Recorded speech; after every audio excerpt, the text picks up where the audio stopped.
I would like to introduce myself. I am Siti Hani Hassan from Kota Baru, Kelantan and Tourism Management student.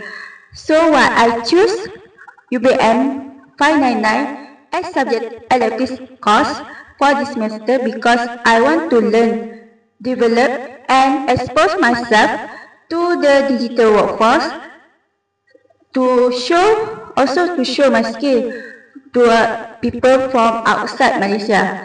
So my strength for it, I can communicate well and work with other people and my multitasking with my schedule table because I can follow the time and make a job done with the due date given. So that's all for me. Thank you.